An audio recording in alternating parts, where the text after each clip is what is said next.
Hello YouTube, Mewtwo here again with something of a retrospective pickups video.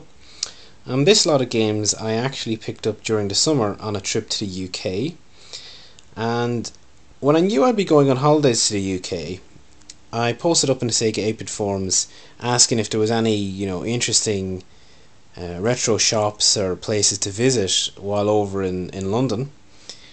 And the general consensus was, well, there's not a hell of a lot to find in the capital. But one of the members there, Retro Bob, posted up about a shop called GameLink in Spalding.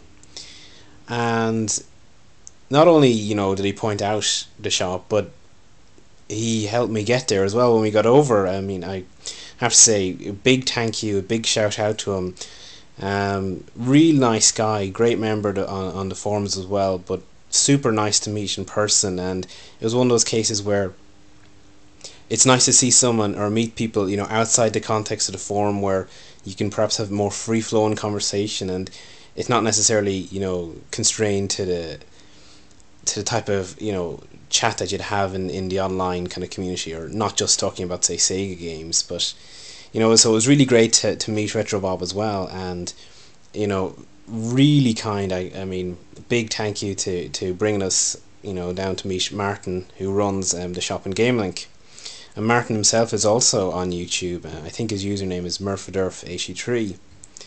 So but before I get to that, if anyone does happen to be up in Peterborough, you should totally check out I think it was the Boathouse. It was a kind of like a pub alongside the river, and it was absolutely a great place. That's where we had lunch that day, and Retro Bob recommended it, and I have to say I would totally pass on that recommendation. It was real nice food, real nice atmosphere, and the great scenery. Of course, I suppose it was a nice sunny day when we were there. Maybe when you're sitting along, looking out over the riverbank when it's nice and sunny, it has that real idyllic feel. Maybe less so if it's a dreary midwinter a day, but certainly if you are kind of over in the area, it's probably worth checking out. But anyway, getting back to GameLink, Martin runs a cool shop down there, and what I liked about the shop is that it's not just about selling old games, although obviously he does that.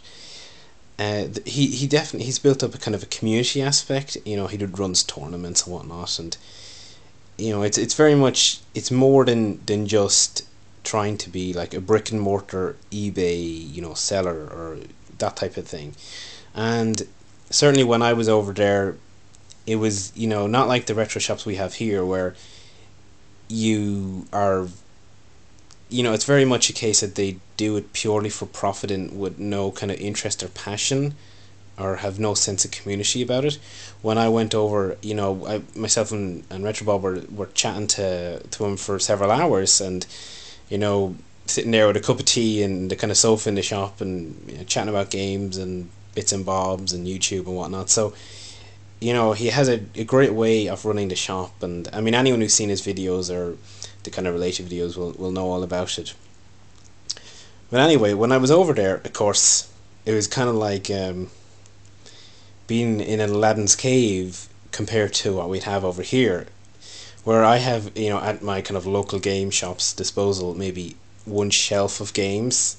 I'd say his Master System collection was nearly the size of the entire retro game library over in Ireland. So I had a bit of a field day, and I actually picked up 11 titles, 3 of which were fairly common titles that I've already converted as part of making reproductions. If you've seen some of my other videos, you'll know all about that. And for some reason I'm thinking no, I was thinking it was 12 games. I picked up 11. I was thinking I picked up 12 for a second. I was thinking, but there's only 8 here. Where did the other one go? But so I picked up 11 games, and all totaled, Martin gave them to me for 75. I think it was about 75. It was there or thereabouts anyway. And again, you might say, oh, that sounds maybe a little expensive, but the real reason was Outrun. This is a bit of a bugger to find. If you resort to the eBay prices, I've seen it vary quite a lot, but you would do well to get it for less than what I paid, which was 40. And of course, no, I can't get them over, but it's falling apart. But it's complete and in great condition. You know, I think all these games I picked up are complete. I think there might even be a receipt in there. But I think Martin was looking for 40 for Outrun. I kind of thought about it a little more than I had initially thought. Actually, you probably can't see it under seat. It depends on the camera focus. When it was bought originally, it was $29.99, so it appreciated in value, which is pretty impressive for a game. And it was bought in again, I don't think it comes out, but it's some bookstore, believe it or not. But yeah, so I thought about it, and I had seen several auctions, and every one of the auctions had gone for 50 quid. So I said, okay, Martin's running a physical retail store. He's got to pay for a lot more than these guys who are running eBay stores do, and he's charging less. I think that kind of, does kind of indicate the type of, person or the type of shop that he's trying to set up. So I decided, okay, I'd go with it, and when you take out the 40 for that, it was 35 for the other 10 games, which is a pretty damn good price for the games. And I got some favourites of mine. One of them being a Roller to the Rescue Classics release. It's complete again, in good condition. And I'm sure some of you who may have seen my gameplay of this. Real great game. Highly recommend trying it out, particularly if you can pick it up like I did off Martin for a good price. I haven't played too many of the others. I think this actually is Penguinland. I think this is an NTSC copy. Yeah, it is. It's the American copy. I know he knocked £2 off because he thought he had a PAL copy, and it turned out he only had the NTSC game. I haven't played these games too much because, well, I never seem to have the time, but again, in great condition. And unusually about Penguinland, it has battery backup, which camera's not really focusing, with backup RAM. How odd, of all the games. But I think you can maybe create your own levels in that. I'm not too sure. It's kind of a pseudo action puzzle game. Now, out of the other ones, when I picked up this Super Space Invaders, it was the only copy of the game I had. And literally, within a couple of weeks, I ended up with 3 copies. So I've actually gotten rid of the other 2 now, but it was one of those cases where you look for a game for ages and 3 come along in 2 weeks. And Echo, another one. Great condition again. I can't stand Echo the Dolphin on in any form, but from what I checked out of it, they did a pretty damn good job of porting it to the Master System. Seemed like pretty faithful in terms of capturing the essence of Echo. And I think Martin did this for like £3 or something. It was a very good price given that it's in really nice condition. So that's pretty much the lot. I'll just flip these over quickly because they're sports titles. They're not the easiest to pick up sports titles, although again they were very fairly priced. There's Agassi and the American Baseball. And finally, Laser Ghosts, one of the light gun games. The back box. I haven't got a CRT TV at the moment, and again, in great condition. Like it's his games were in real nice condition.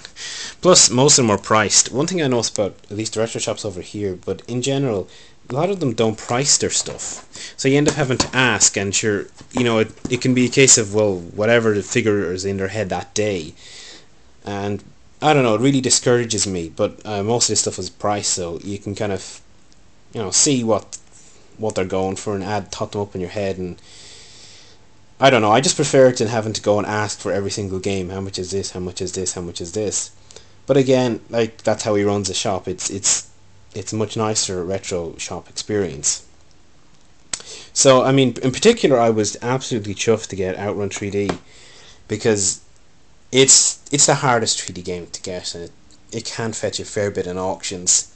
And while on holiday, why not treat myself to a somewhat more expensive, one of the more expensive games in the collection, because Master System games generally aren't too much.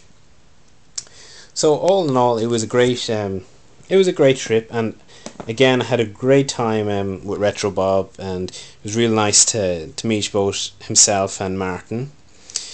And I would definitely recommend that anyone else should take a visit there if you're local at all. I mean, we had a chat at the time saying, is because I was coming over from Ireland and he knew I was coming. This is Martin. Was I the furthest or the longest travelling person to get to GameLink? And initially I said, well, probably, because obviously I flew to London and then we got the train up and got a car and whatnot.